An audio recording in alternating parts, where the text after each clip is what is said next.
Welcome to our Zoom Women's Business Connection. It's great to see everyone. I'm Sally Harrison, president of the Chamber, and we've been doing this for a few months now, so it's kind of old hat, but it is a special day.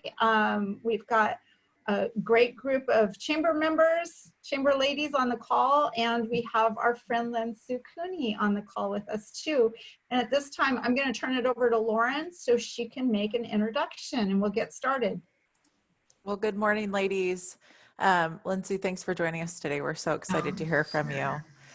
In times of great stress, we're especially vulnerable. Staying positive, maintaining daily connection with others, and regaining a sense of control in our lives can help ease distress and isolation. Hospice of the Valley's Director of Community Engagement, Lin Sue Cooney, will share some ideas to successfully move through these changing times. Lin Sue Cooney is Director of Community Engagement at Hospice of the Valley, overseeing marketing, fund development, volunteers, and creative services. Prior to her work with hospice care, Lin Sue spent 31 years as a newscaster for 12 News. Now, instead of delivering the latest headlines, she connects our community to the compassionate care provided by one of the largest not-for-profit hospices in the country. She grew up in Great Falls, Montana, graduated from Will-lamm-it University. Hopefully I said that correctly. Sally gave you a little tip in my... Everybody says Willamette, so you did it right. Oh, good. University in Salem, Oregon, and received her MSJ from the Medill School of Journalism at Northwestern University. She and her very spoiled standard poodle, Max, are a pet therapy team for Hospice of the Valley and love bringing cheer to patients and families. So Lin Sue, thanks so much and take it away.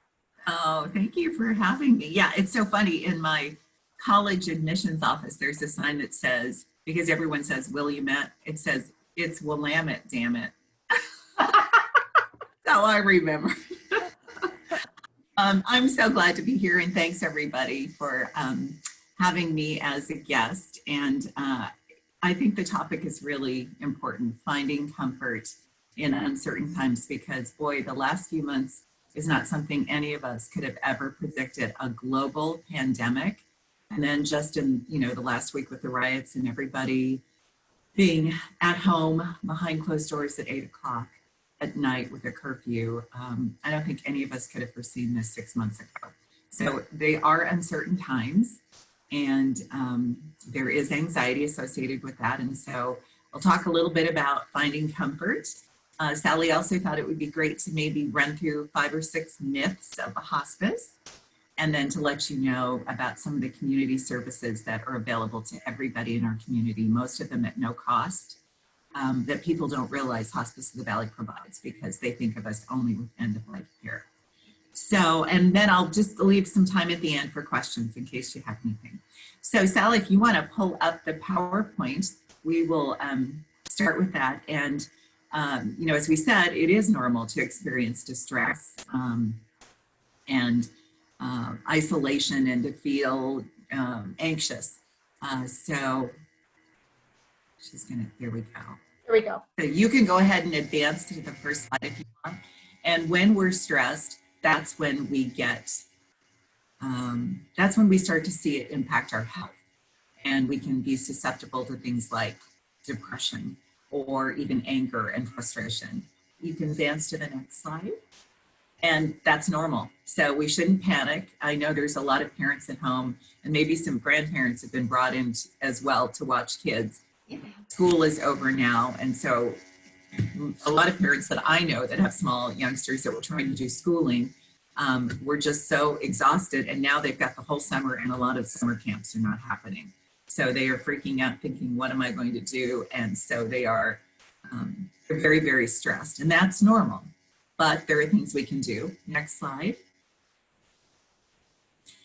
We put together, with the help of our experts here and some of our bereavement counselors, ways to find comfort. And some of them seem pretty obvious, but then when you start talking about them and breaking them down, you realize there are ways that you can implement them in your life. And I actually started implementing a handful of them consciously every day, and I want to keep doing it. Even when we're out of these uncertain times, because, and I think a lot of us too, as we've been at home and found different ways to reconnect with people that we love, we're appreciating that and seeing it from a different viewpoint. I've had so many friends say that they feel that there has been a hidden gift, a little silver lining in COVID, because we are connecting and putting down some of the things that we used to put in our lives just to keep us busy. We were on this treadmill and now we can't do it. Next slide. So the first one is pretty simple, staying positive. When we worry about negative things, what if the economy doesn't bounce back? What if my 401k takes a long time to recover what I've lost? Those are things that are completely out of our control. It does nothing, as we know, but just churn our stomach, give us ulcers, make us irritable, make us feel insecure. There is nothing we can do about it, and everyone is in the same boat. So thinking about it long-term, the stock market has always rebounded. People's investments, if they don't panic, do come back, and there is time. But staying positive can really affect just your daily moment. Remind yourself this is a temporary situation. And then the other part of that is figuring out what you can do to assist others in a safe way. Because when you take the focus off yourself, that's what volunteering does. It just immediately puts you in a better place and you receive the blessing as much as the person that you're helping. So I have some friends, they live along Central Avenue and there's a bridle path that a lot of people are walking. And what they decided to do was to put out a picnic table, and then everybody in the neighborhood would come every morning and put something on the picnic table that they thought someone in our neighborhood could use or would need. And they ask, the sign says, take something and leave something. So people would come and take a roll of toilet paper, but they would leave some sponges, or they would leave a coloring book and some crayons. They would leave something, or books for kids. They would do something and also receive something. And it was a really beautiful way to stay positive. And it was so fun to pass that table every day. And you know what? Nobody took everything and nobody took something without leaving something. So it was really, really a beautiful thing. It restores your faith in humankind when you see something like that. Maintain a daily connection. So this one is really important. If you don't reach out on Facebook or Instagram or FaceTime or pick up the phone and call someone, you do feel isolated. We see this with caregivers all the time. They are so focused on the person they're caring for that they don't worry about their own well-being, and not having that wellness can be so debilitating. So it's really important to maintain daily connection, and that will help you regain a sense of control over your life. Okay, next slide. So we talked about staying calm and focusing on the positive. Not always easy to do, but there are also a lot of places that you can go on for positive inspiration online. I don't know if you guys have ever logged on to Pinterest and not just looked at things you could buy or make, but if you type in inspirational quotes, there are some really beautiful ones that can hit you in the heart, and they hit everybody differently depending on where you are in life and what you're going through. But there are a lot of ways to just read something in the morning and then try to keep it in your mind and your heart, and to have a daily plan. So whether you're working from home or you're not working right now because your job doesn't exist anymore because of this outbreak, it's very helpful, all of the experts say, to organize your time.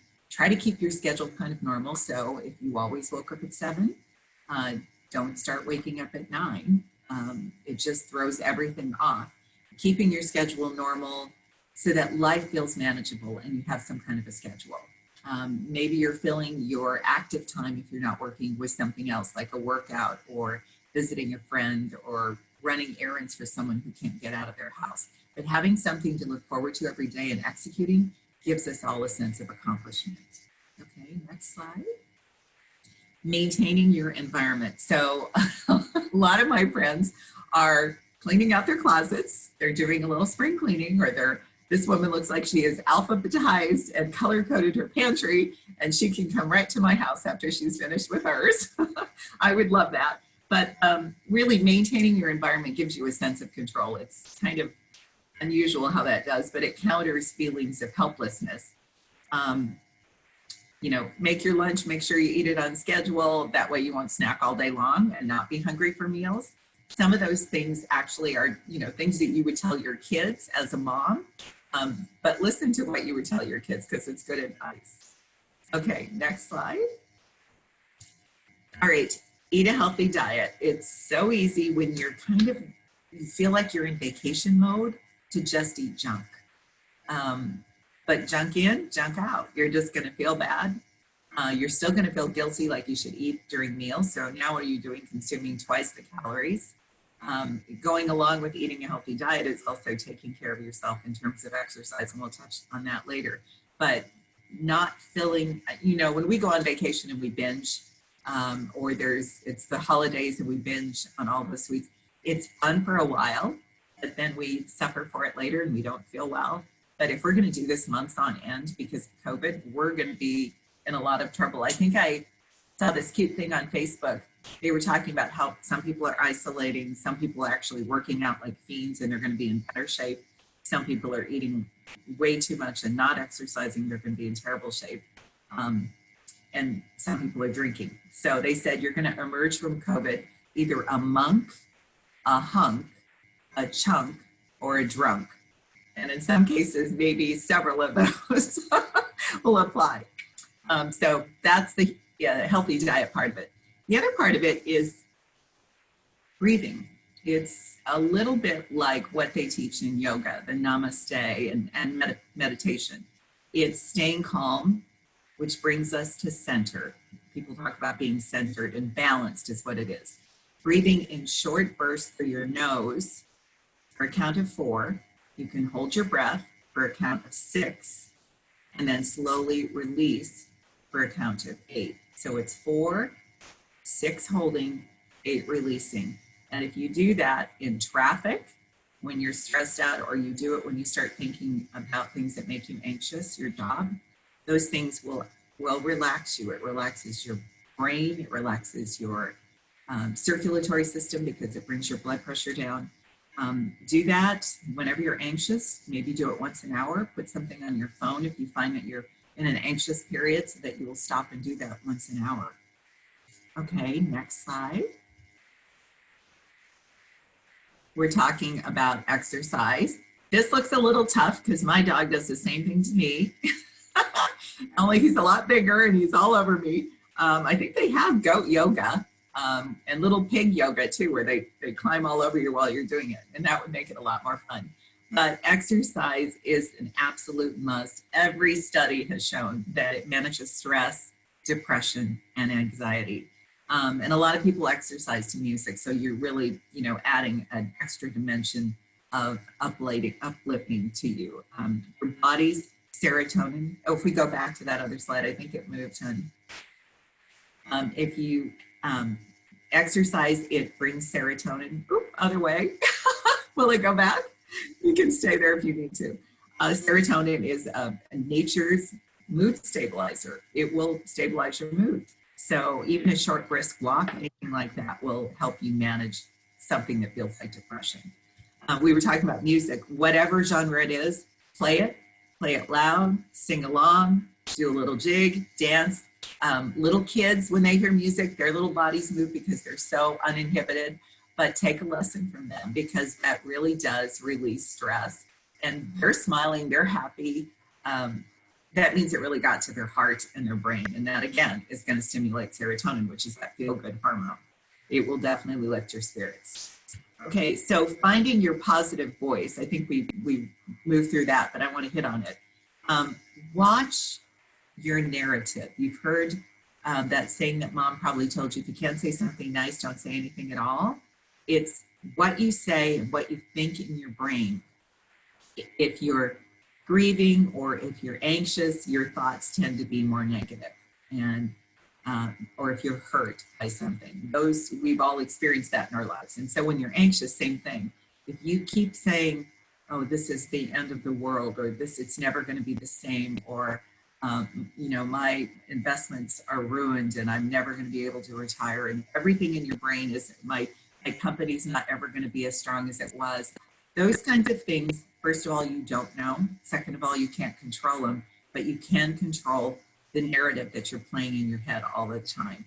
So if you connect with positive people, and there are lots of them out there, you read and watch programs and read uplifting books, things that will elevate and engage your mood and your mind. It's much more positive. So you kind of have to limit how much you're watching negative news, listening to negative narrative. Finding your positive voice is so, so important. Going along with that is not isolating, because it's a huge trigger for a downward spiral.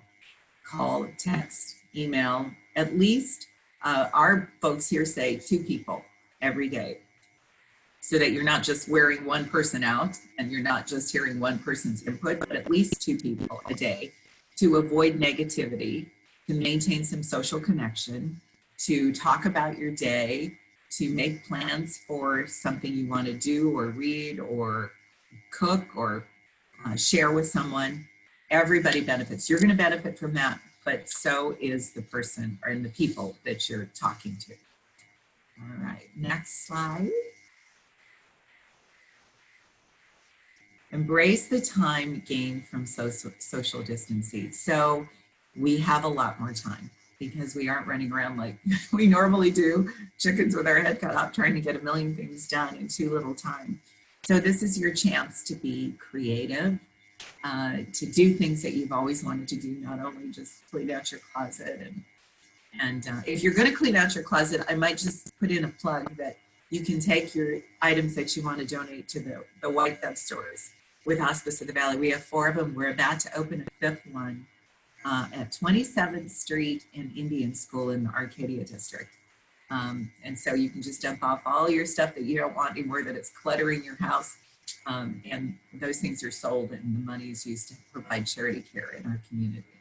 But I dumped off a bag. That's in my mind because I dumped off a bag of clothes and shoes this morning.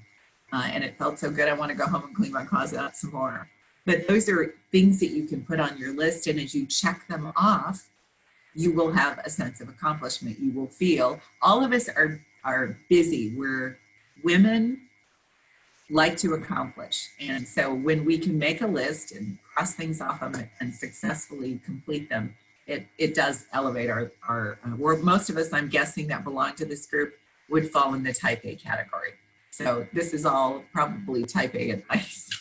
The type Bs out there, you can jump in at the end of this presentation and give us more tips, because I need to hear from you. You should enjoy your current hobby. Maybe take up a new one. I've always wanted to learn how to do this, but I've never really had the time. Now some of us do have the time. We have this really sweet thing I'll show you later. They're crocheting little hearts, and I'll tell you what those are about later. But we have had several women ask me for the patterns, and they're getting online and learning how to crochet and knit to make these hearts for us. So these are, things that you may not ever have done in your life, but now you have the time to do them. So take advantage of it. Get on YouTube, get on social media, learn those do-it-yourself videos. My sister just recently made these vases. They look like mercury glass, but they're not. They're cheap dollar vases, glass from the dollar store, that you spray with metallic paint after you've gotten and then you spray them with water, and the drips and everything run through the paint and make it look like mercury glass, and then you spray it with a clear gloss so it stays that way. They're gorgeous. I think she could sell them. They're so beautiful, but they take 2 seconds and they cost, the bases are $1, and whatever spray paint costs, and you make a ton of it, and you just use a spray bottle of water. So it's pretty amazing. You can spend time with pets. You can maybe pamper yourself, things that you've always wanted to do, learn how to color your hair or color your friend's hair for her. I've got lots of friends who are now really good at manicures and pedicures because they couldn't go to the salon for so long, and they're not sure that they'll be going as often now because they got pretty good at it. All right, next. Oh, and limit how much you talk about COVID. So we kind of alluded to that, but COVID in particular, not just negative narrative in your head. Don't let it be the focal point of every single conversation you have. If all of you're doing is saying, oh, we had another death, oh, death rates are up, and every single day it becomes your barometer for how you're going to live your day, that's going to color everything in your world. And nothing negative for sure, should have that kind of power over us. So don't let it take command of your day and command of your heart and command of your mind. Watch the news and catch up on it, but don't leave it on for hours a day and have it just completely, batter you all day long. You can be informed, but you also need to have normal activities in your life and not be obsessed. If that's all you're listening to, then it's obsessive. All right, the next slide is following all the CDC. I actually think, because once we emerge from COVID, we always have the annual flu, and who knows if we will have other pandemics in our future or other global threats. We're a global nation, economy, and people travel constantly. We're gonna, I think, experience that in the future. I believe we're gonna see people wearing masks in public during cold season. It's gonna be a normal thing. It used to be we would see that and people would roll their eyes or think, well, they're kind of overreacting. But I don't think people are going to judge that way anymore. We're going to say, well, this person has a respiratory condition, or they have a baby at home, or they babysit their grandchild on Tuesdays that they're protecting. And in my case, I have my 84-year-old, she turned 84 today, it's her birthday, 84-year-old mother living with me. And I want to make sure she's safe. So when I'm out in public or at the grocery store, I'm doing the masks and gloves because I want to protect her. So following all CDC safety recommendations will give us a sense of safety. And all you have to do is Google that and you'll see they'll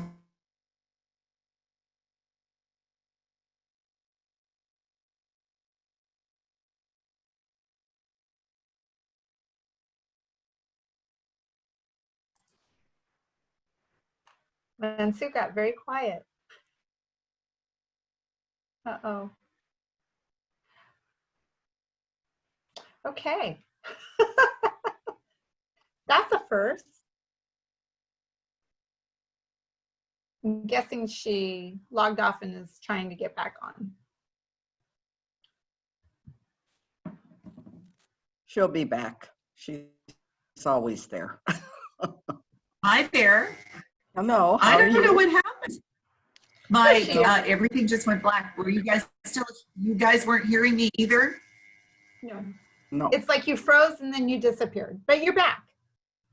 Okay, sorry, not sure what's happening, good. but I do periodically see a little message coming across saying our connection is unstable, so not sure.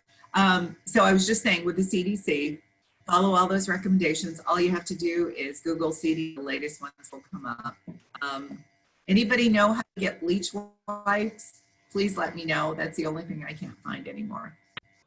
And then the other one is don't collapse. So when you're emotionally overwhelmed, when your triggers that ancient fight or flight trauma response, and that gets our blood pressure elevated, our heart rate is elevated, it's very important not to live in that state of anxiety. So we want to center ourselves, create a schedule, write things down, make notes to ourselves, give ourselves positive inspiration notes, call people, be connected, engage in a project, organize a special meal for your family, deliver one to your friends, do some kind of family activity. I think there's probably families that are pulling out, as this picture shows, old board games that have gathered dust in the closet, and they're reconnecting with their kids and kind of enjoying that all over again. Next one is, next slide, if you can advance. Oh, somebody just sent a message saying, what is it I can't find? I can't find bleach wipes. I don't know. I've gone online. I think they're completely gone. All right, so we're talking about consider fostering an animal. So this was actually something that became a tip for finding comfort in uncertain times that came from our bereavement department, because fostering a dog or a cat or a bunny or some other thing is a great way to decrease isolation. Lots of studies have shown that when you have a pet that you're looking out for that gives you, as we all know, unconditional love, it can really make a difference in terms of your just your everyday outlook. It makes you feel needed. There's love being exchanged and affection. So, and there are so many homeless pets out there. So that was one of the suggestions. It's obviously not something that all of us can do, and many of us already have pets, and you may not want to adopt it, but maybe foster it until it can find a home. You were saying that was a very, very lovely thing. And coincidentally, a lot of shelters are providing food and incidentals right now to kind of make that an easier process, because they really need to find homes for these animals. And then do a spiritual reset. Instead of getting lost in uncertainty,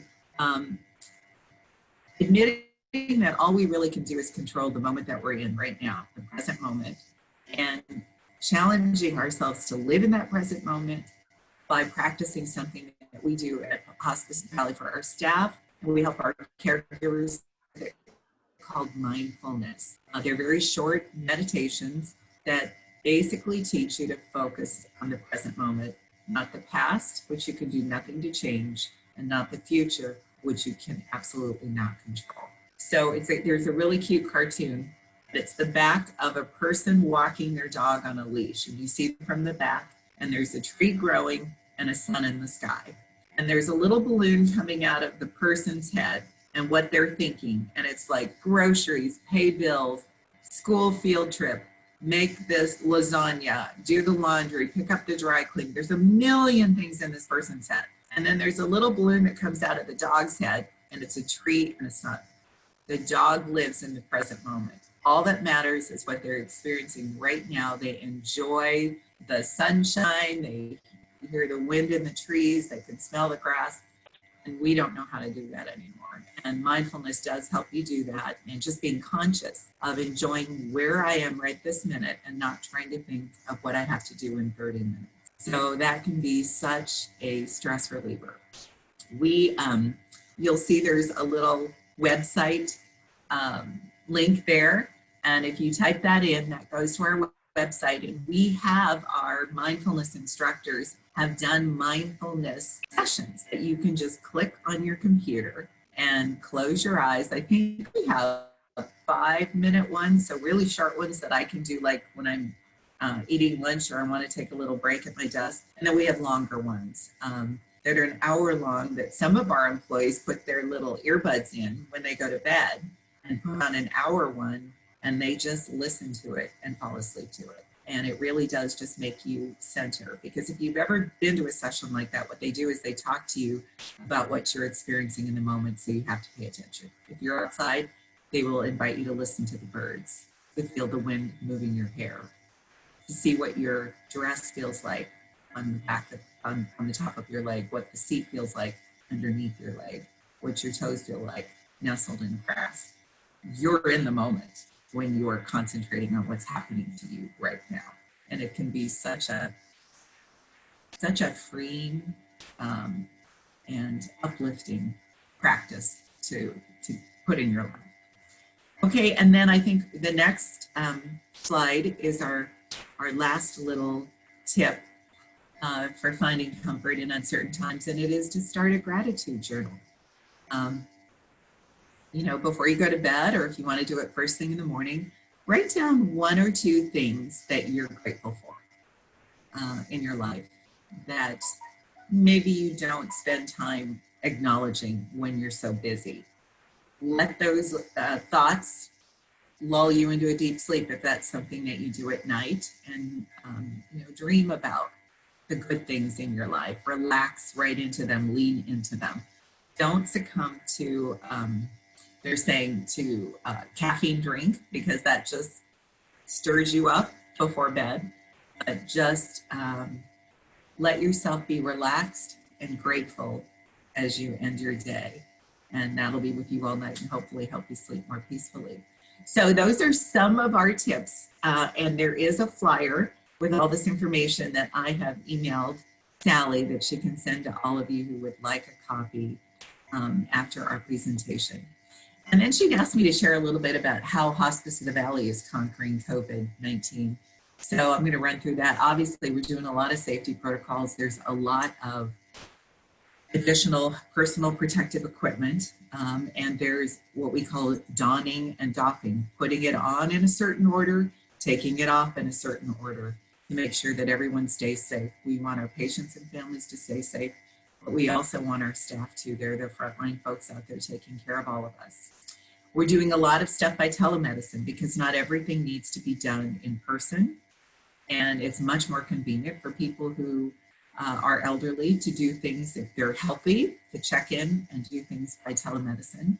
What we're finding too with telemedicine, like we send one of our care teams into a group home. Say we have a couple of patients in that group home, but it's much bigger, or assisted living, and there are a lot of people that aren't, but they're locked down right now. So family members are not able to visit and they're missing each other because the phone call just doesn't cut it.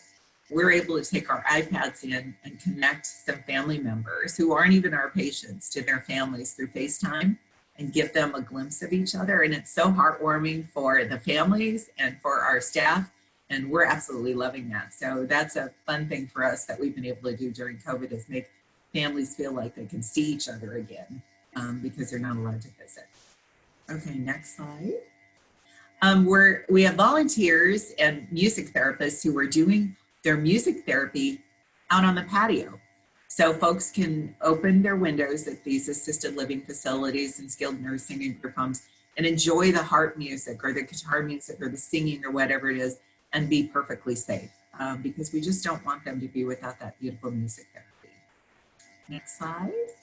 So we also do salutes, where at end of life, we have volunteers in different branches of service who visit veteran patients, and they give them a ceremonial pin. They pay tribute to their beautiful service and their bravery and their sacrifice. They're honored. There's a salute at the end, which is very, very moving, especially for someone who is at end of life, spent their whole career and maybe never was recognized. The veterans can share memories. Sometimes the patient will come up with things that family members didn't even know they experienced, and they have more memories of their dad or their brother or their son after their loved one passes. So we don't want to give those up, so we've been doing them virtually. So our volunteer will stand there and we'll do it virtually so that they get that honor and are paid tribute to. Next slide. Okay, during COVID, we can't do pet therapy visits, which just breaks our hearts because our pets love it as much as our patients. So this is just we've been doing outdoor ones where we'll stand outside and they'll look through the window and see the puppies. But one of our pet therapy teams, Diane, and her two dogs, they did these cutouts and they're delivering them so the dogs can be in their room. They're just paper cutouts. But it's so cute. I just thought she was so creative. So Mia and Zoe are still making their visits on paper. Next slide. And then we've got lots of community groups have been making us masks, and we give those to family members who are making visits to our inpatient units because at Hospice of the Valley, we do allow visitors. There are a lot of precautions, and we keep everybody safe and no one sits or touches anything except what's in the room that their loved one is in. And we have to obviously regulate the number of people that can be in the room, but especially at end of life, we cannot not let families be together. Of course they have to be. So we have community groups that are making masks for us. And then we have some families that are very, very sick and very ill, obviously, and also elderly, and they're not even able to go to the store to get milk or toilet paper. So our volunteers are shopping for essentials with masks and gloves and dropping the bag at their doors so they can safely have grocery essentials. So those are some of the things we're doing to conquer this terrible virus. And then here's some myths of hospice I thought I'd just run through real quick. We'll go to the next one. There are a couple, a handful. One is that you lose your doctor. You don't. Your doctor knows you better than anyone and has cared for you your whole life. And so we want to work with your doctor. A lot of time doctors will say, you know, I think at this point your hospice doctor is really the one that can handle you. And if you agree, we are happy to take over. But we always work with your physician because they know you. So you don't lose your doctor. Next slide. Hospice care in your home is expensive. People think, well, it's the concierge care. The whole care team comes to me, the doctor, the nurse, the CNA, the chaplain, the social worker, the volunteer. Has to cost a fortune, but Medicare pays for it. And then if you are not 65, so you don't have Medicare, usually your insurance will pay for it. But if you aren't working, you don't have insurance, what you need to know is as a non-for-profit, Hospice of the Valley will take you and give you the same exact care. That's what our community service part of our mission is. We provide charity care to those who don't have financial needs or insurance or Medicare coverage. We have never turned anyone away since we were founded in 1977, and we never will. Sometimes there are about 75, 80 other hospices in the Valley. They're a for-profit model. Nothing wrong with for-profit. Most businesses are. Gets our economy going. We just happen to be the soup kitchen, because where would we be without soup kitchens? We're the soup kitchen of the hospice world. So we will take everyone that the other hospices can't. So no one ever has to worry in Maricopa County about having beautiful hospice care. We do it and it will not cost you. Okay, next one is you can't change your mind. So a lot of people go, well, I don't want to go on hospice because what if I decide I want to have more chemo, or I want to have another round of radiation, or there's this great experimental drug that I'd like to try. We sign you off of hospice. It's your choice. You sign on to hospice, you decide it's not what you want, you're not ready after all, you want to try something else curative, you sign yourself off and you go pursue it. When the disease progresses, or when you decide you would like hospice care again, you come back, your benefit's waiting for you. It's not less, it's not diminished, it hasn't gone away, it isn't shorter, you haven't eaten up any time. Your benefit is there just like it was the first time. So people don't need to be afraid of hospice because they think they can't change their mind. Hospice hastens death. This one disturbs me more than anything else because it keeps people away and they end up going on the end of life journey all by themselves, or coming at the very last moment when we could have provided so much more care and support for their family for months and months and months prior. Hospice does not hasten death. It's the opposite. We want to give you every moment that you have left. We don't want to cheat you out of a second, and we're trying to maximize your quality of life for the amount of time that you have. The cancer, the heart disease, that's what's hastening your death. Hospice is trying to give you every last moment in the most comfort and dignity that you can have. Hospice actually comes from the word hospitality, which means keeping people comfortable in their home. So it really would be completely contrary to our mission. The next slide. You go on hospice to die. Well, here's the irony. A lot of times people come to us on hospice after multiple rounds of aggressive curative treatment. And they're having curative treatment because they want to fight for more time. But at some point, the curative treatment can kill you faster than the disease because it's so harsh and aggressive and you've had so much of it. So there is a tipping point, and it's different for everybody. Some people are ready for hospice physically, but not emotionally. So there's no crystal ball. But some people, when they come to us and they're not doing curative anymore, because that's what you leave behind when you come on hospice care, they start to feel better. Their body heals a little bit. They eat more. They gain weight. They actually get healthy. Sometimes they have to graduate off of hospice for a while because they're doing so well, they're not hospice appropriate. But some people come on hospice and actually extend their lives, which is kind of ironic. But by coming on early enough and having more quality care and very personalized care and not aggressive treatment, sometimes they can extend their lives. So it isn't true that you always go on hospice to immediately die. Next slide. All hospices are the same. Well, you know they're not, because all hospices, most hospices, don't take you if you can't pay, if you don't have Medicare coverage or insurance. But as a non-for-profit, we do. But just like all restaurants aren't the same, all music isn't the same, all companies aren't the same, all chambers are not the same, probably. All hospices are not the same. It's the heart of the, they may do the same work, but it's the heart with which they do the work. And everyone has different levels of expertise and experience. So it's really important to kind of do your homework when you choose one. And always know, even if you've chosen us and you've decided we're not the right hospice for you, all it takes to change your hospice is a phone call to the one you want to go to. And they change everything over for you. And there's no having to go to the hospice you want to leave. You just call the one you want to go to and say, I'd like to change, and it's all changed over for you. So you're really never held hostage with any hospice, no matter who it is, if you're not getting the care or you just don't feel like something's right. Because this is the end of your life. You want it to be perfect. You want it to be the perfect ending to a perfect life that you've lived. So it should be everything that you want to meet all of your goals. And next slide.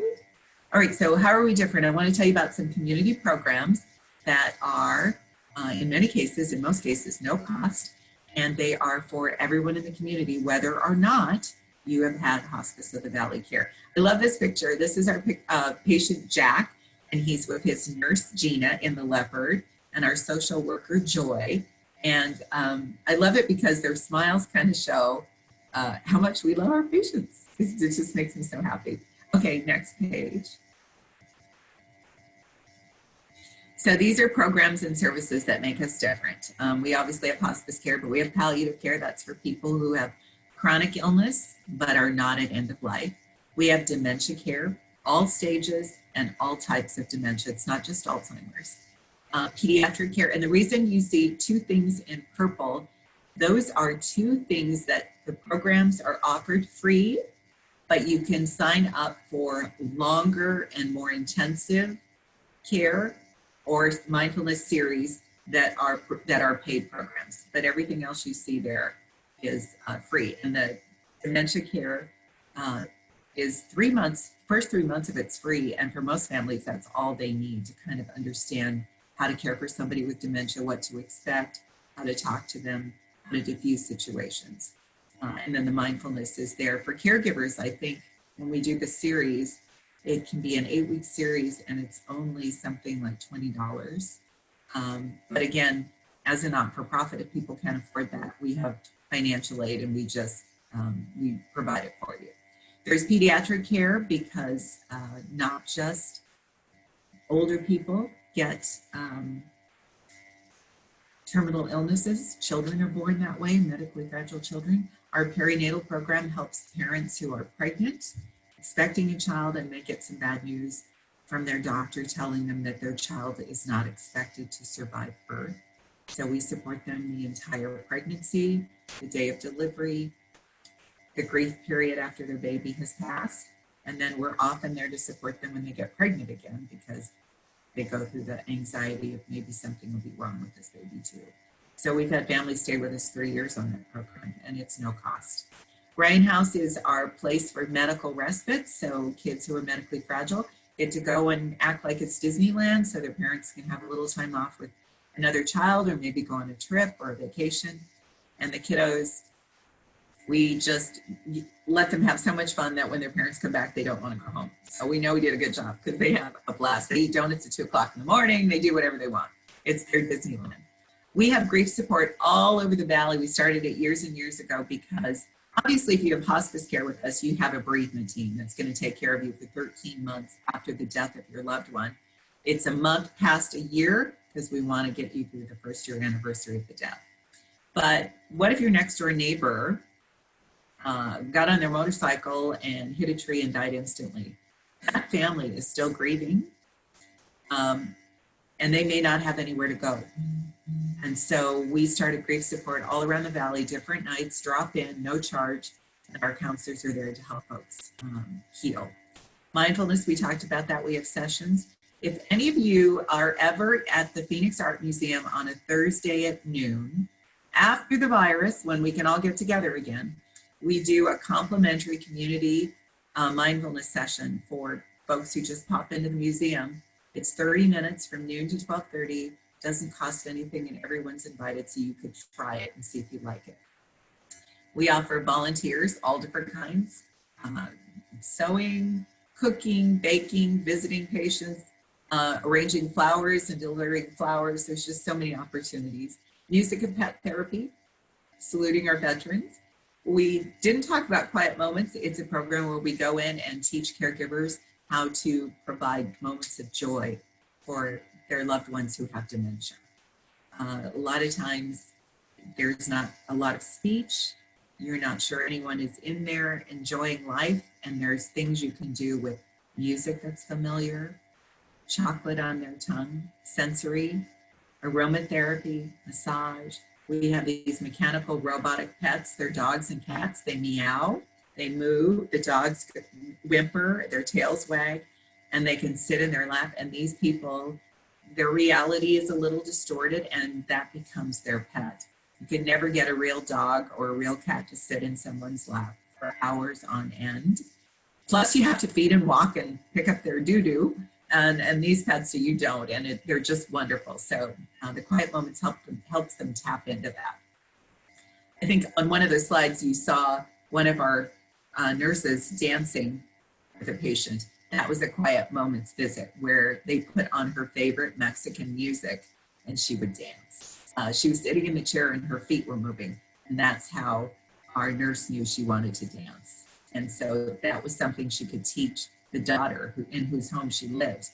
This is a way you can bring your mom back, make her mind young again, and have her have some moments of joy. 11th Hour Companion is a program we do where we provide a volunteer to vigil at the bedside at the very, very end of life.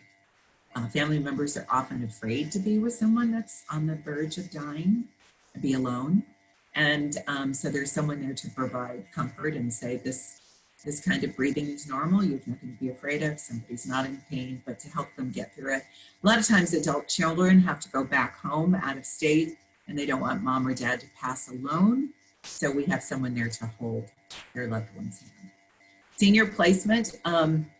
All of us have probably had situations where we've had loved ones, friends, family that are not able to manage at home by themselves anymore, but we don't even know where to begin to look for housing. So they sign up with a senior placements agency that can charge $1,000 to $3,000. We do the same thing for free. We can help you find placement for the right level of care, the right amount of money that you have to spend for your budget, and the right location, and we don't charge for that. So please let anybody know that needs that. Healthcare decisions, we provide the forms and help walk you through doing your living will and your medical power of attorney. Every one of us should have it because tomorrow is not guaranteed. We could get hit by a car, or a loved one could get COVID and pass. And we don't want family members to be burdened with, what would you like me to do? I don't know what your decisions are if you have that all set up. So we do that for free, and we can send you forms if anybody wants it. And then I told you about our white dove thrift stores. The money raised helps us provide charity care, and the people who work in the stores are volunteers. So that's why we're able to raise so much money. So if you really like retail therapy, I think that if I ever retire from Hospice the Valley, I'm gonna go work as a volunteer in the white dove stores, because I find so many great bargains. My best one was a Coach bag, beautiful Coach bag that was $45. And when I went to the counter to pay for it, I said, is this really $45? And she said, actually, it's not. It's half off day, so it's $23.50. And I felt like I was robbing the place, so I turned around and bought some more stuff. But there's amazing things. The dress I have on is a white dove special. So it's just really lovely. And there's 4 stores. The 5th one will open later this month. Okay, Sally, next slide. I'm not sure what I have. Oh, last thing to talk about is our Dementia Care and Education Campus. So that is a rendering. It is now under construction. So it's just mostly dirt and holes in the ground and foundation posts being laid right now. But this is at 44th Street and Indianola, so just south of Indian School. And you can see that it's built in a square, so there are no fences that lock dementia patients in. The building is the border. The inside is a natural courtyard, a natural playground, and you'll see a circular walking path. So you don't have dementia patients taking a walk and running into an end. It's unending. They can walk as long as they want, forever. Nothing stops them. We want them to have what we call safe wandering. But it's comprised of an assisted living for dementia patients, an inpatient unit for dementia patients who might be having serious illness like pneumonia or something that's going to compromise them, or COVID, and maybe behavioral issues that we need to monitor them so we can get them on the proper medication. There is an adult day center. So if you have somebody with dementia and you want to take them there for stimulating, engaging activity, movement, classes, exercise, while you go to work or you go on a business trip, you can have that engagement.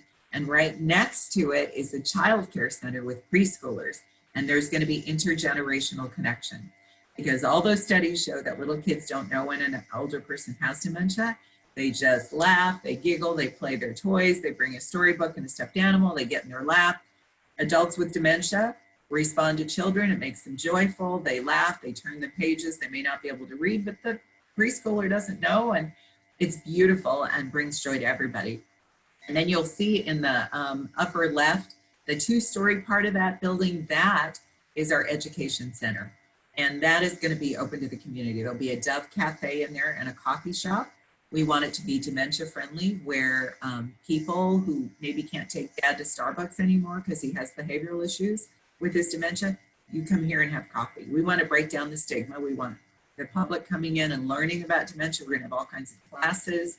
We have model rooms in there with bathrooms and bedrooms to show caregivers how to take care of somebody with advanced dementia, get them out of bed, change their sheets, help them to go to the bathroom, all of these things, or shower, to teach them so that they can be the best caregivers they want. We want to teach people to deliver superb dementia care and not be afraid of it, so they can see the person that is inside and not just see the disease when they look at someone who has dementia. Break down those stereotypes. The really neat thing is it backs up to Arcadia High School. We're already teaching Arcadia High School students dementia education, and those students are going to intern and be companions to our dementia care patients on campus. So we're going to have that intergenerational connection with teens as well. So hope to be open next summer of 2021. So 3 takeaways. We have that flyer, Tips for Finding Comfort in Uncertain Times, that Sally can send you. We are a non-for-profit, turn no one away regardless of your financial situation, so you can always have hospice care. Don't do that journey alone. And if you ever have a question or something really urgent is happening, if you call that number, we answer the phone 24/7, 360 at 2 in the morning on Christmas Day. There are nurses answering our phone, so you can always get some medical advice. And then I think it's question time. So I don't know how I'm going to hear questions, Sally. So if I don't happen to hear one, you can repeat it to me. So I'm going to, there we go, see the screen. So if anybody has a question, just unmute yourself or raise your hand and ask your question. I'm sure there's I think there's a way for folks to type, right? Because they can type in the chat room if they'd rather do that. Yeah. Mm-hmm. Yeah. I don't know. I will say I learned a lot today, so thank you for all the information. Oh, good. I'm glad. Yeah. Yeah. Yeah. Yeah. Everybody has questions. I know a hospice can be confusing and can be scary. And I certainly don't. I just want people to know that when they are at that time, they decide that's what they want, they don't need to be afraid. Sure. Susan Carlin has a question. Well, I don't have a question, Lin Sue. I just want to tell you, my husband is in the hospice and has been for a number of years. And it's absolutely a gift both to him and to myself. And it is Hospice of the Valley. And they are absolutely fabulous. Well, see, what you just said has been for years. So it isn't the kind of thing you come on the last few days of your life. And that's what breaks my heart, because you're getting all this beautiful support, aren't you? Yes. and they call once a week and we chat and so forth and so on. So the social worker, the doctor, and the nurse let me know 24/7 if anything's coming up. So I just want to tell you that it was, and interestingly enough, my husband was on the HOV board back in the 80s. So, Oh, wow. so it what goes around comes around. That's right. So thank you, Lin Sue, for coming. That's awesome. Susan, do you guys have a Hospice of the Valley volunteer? I know they can't visit right now, but did you have one? I don't know. Okay. So if you ever want one, you just let us know. And once we can visit, we can, because it's kind of nice sometimes, especially if your husband has a certain interest. You know, we have people that are interested in trains or whatever, and then we have volunteers who are interested in trains, and they come visit every once in a while and they talk trains, and it's just fun to have a friend. Thank you. Yeah. Appreciate that. Anybody else? I know when I talked to Lin Sue, oh gosh, it's been a few weeks ago, I was telling her about this group and how so many of you stepped forward to write notes and cards to some of our seniors that are shut in some of our other facilities. And I'm pretty sure there is an opportunity for us to do that through Hospice of the Valley. So if any of you have an interest, I'll be emailing this group later to ask you for signing up again, and we'll connect with Lin Sue and some of her residents. Renata, did you have a question? Well, first of all, I loved your presentation. Thank you very much. Oh, thank you. My dad actually just entered hospice. He's in Florida, but it was very eye-opening for us because I always thought hospice was like, for the end of your life. And even though he's struggling with a lot of areas, he was approved for hospice. And so we've got somebody coming in, even though the retirement center is very closed down. There's people going in a couple times a week and checking on him, and nursing services and coordinating with his doctor. It's just been a huge blessing to our family because it's just sort of helped coordinate care. So I'm very, very thankful for the hospice. Yeah. And with you being here and him being in Florida, it makes you feel good to know that every couple of days someone is making sure that he isn't sliding backwards. Exactly. So very thankful for your program. Oh, that's great. For your presentation today too. Oh yeah, thank you. Anyone else? Any final comments, Lin Sue? We sure appreciate your time. Thank you for sharing and letting me share, and thank you for doing these Zooms. I think getting ladies together and communicating and connecting is so important. I know it's hard because we're not all used to communicating that way, but Sally, hats off to you guys for still keeping this group going strong. We don't get the yummy lunch that we normally do, but we'll have to celebrate with a fancy dessert the next time we get together. We'll do it again at some point when we can. Yeah. Well, okay. If there aren't any other questions, I'll turn it back over to Lauren, and she'll close us out. All right. Well, just a quick testimonial, Lin Sue. I was blessed to be a part of Boys and Girls Club of the East Valley for 9 years, and one of our kids was diagnosed with leukemia. And at his end of life, Ryan's house was phenomenal and did amazing work. And not only did they counsel the family and our kiddo, but I got a lot of services through through your organization. So thank you so much for what you guys do. It's incredible. It's a magical place, isn't it, Ryan House? It's amazing. And so, yes, you guys are amazing. We thank you, Lin Sue, for being here today. Ladies, thank you for all of you being here today. We've got a few quick announcements before we head out for the day. Just want to do a few reminders of the Mesa hydration drive. It kicked off on June 1st, and it'll run through September 25th. The goal is 400,000 bottles of water. So we need your help. There's drop-off locations listed on the chamber website. I know it's all over social media. Sally's been sharing a lot of it. So if you have questions, let us know. I know Gateway Bank is doing a competition in-house, and we've also asked 2 other banks to compete with us to do collections of water bottles. So if you guys have anything like that in your own businesses that you would like to do, let me know, and we'd love to assist you in whatever way we can. We also have the Good News Girlfriends Club, which Victoria Trofton, thank you so much for hosting that with us. That is every Friday from 3 to 4. It's a great way to share good news and end your week on a high note with some lovely ladies on Friday. If you're interested in that, more information is on the website. Nonprofit Vitality Council Zoom meeting is June 16th from 4 to 5. It's a great group of people if you'd like to join. So there's your announcements. I hope you guys all have a blessed day. And thank you so much again, Lin Sue. We appreciate you. You're welcome. Bye, everybody. Awesome. Thank you, everybody. Ladies, it's so great to see you guys.